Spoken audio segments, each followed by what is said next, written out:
Hello, I'm Dr. Nathan Gellert.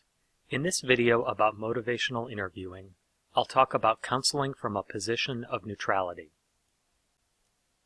While the purpose of motivational interviewing is to influence a client's motivation and commitment to change, the decision to change ultimately rests with the client.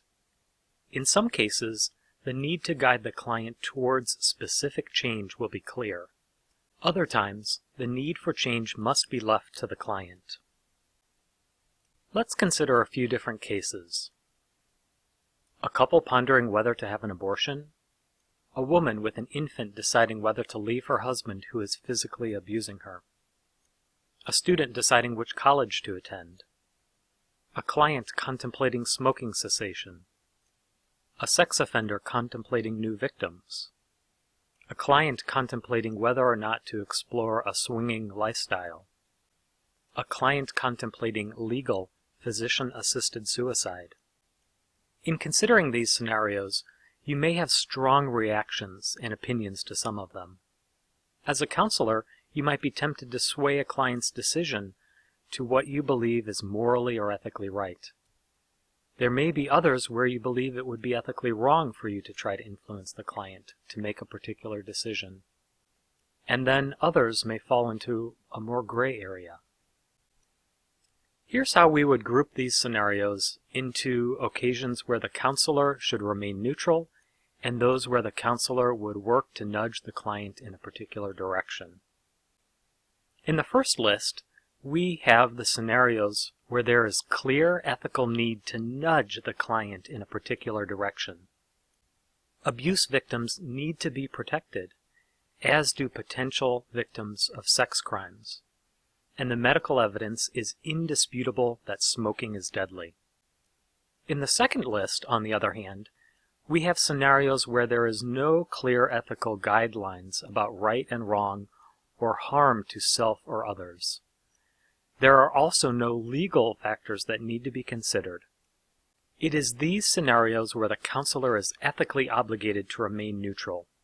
You, the counselor, may have personal opinions about some of these topics, but we counselors do not impose our beliefs on others, so a neutral position is chosen to allow client autonomy. In the rest of this video, we'll focus on how to approach scenarios where the counselor remains neutral. When a counselor remains neutral, they are acting from a position of equipoise. Equipoise is the concept of leaving a decision up to the client. It comes in two forms. In the first, the counselor simply does not have a personal or professional opinion about what the client should choose. In the second form, equipoise is an active choice where the client withholds sharing or guiding based upon their opinion, leaving the choice entirely up to the client. Even if the counselor has a strong personal opinion about the situation, they are not to let that influence their interaction with the client.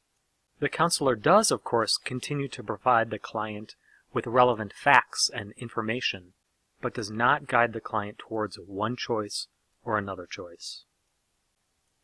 Being in a state of ambivalence can be an unpleasant experience for a client. In fact, very unpleasant at some times.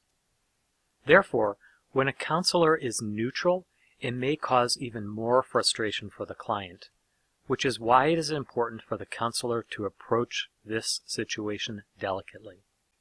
When you elect to work from a position of equipoise with an ambivalent client, it's important to be transparent with the client about the fact that you intend to remain neutral. Miller and Rollnick suggest 4 elements of informing a client about your intention. First, let the client know that you want to help explore the dilemma. Second, let them know that you intend to remain neutral. Third, remind the client that the upsetting or uncomfortable feelings of being stuck can be a natural outcome of facing such a difficult choice. And fourth, let them know that you want to help them make their own decision and move forward as they choose. One way to address ambivalence when counseling with neutrality is to thoroughly explore the pros and cons of all possible decisions. And the decisional balance is a robust clinical tool that helps both the counselor remain neutral and the client explore all aspects of their choice. Let's consider an example of using the decisional balance with a client who is contemplating whether or not to leave a job in the family business to go back to school and pursue a career in nursing. And let's look at each of the 4 quadrants, starting first with making a change and the benefits of making a change.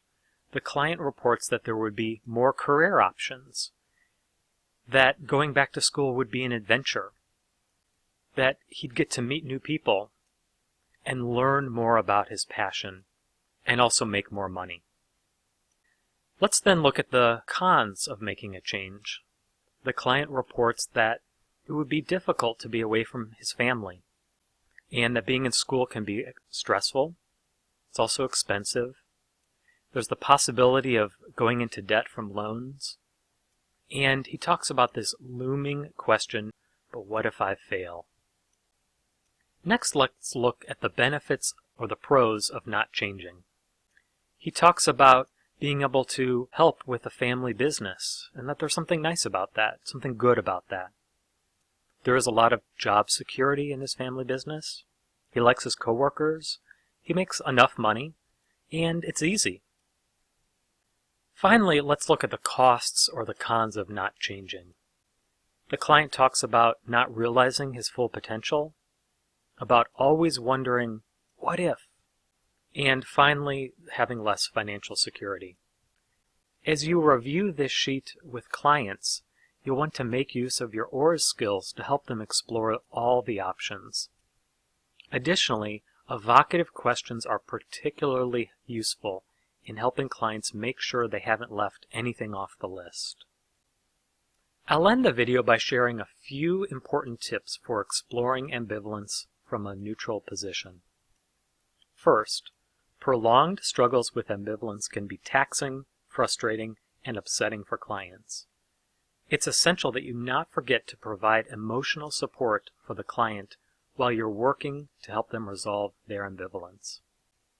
Second, it's not uncommon for clients to ask the counselor for their opinion about a choice, to want to let you make the decision for them. Remember to empathize with this desire. Let the client know that you wish you could remove the stress, but that this decision is just too personal for you to make for them. Finally, it's important to remember that not all ambivalence is resolved during treatment.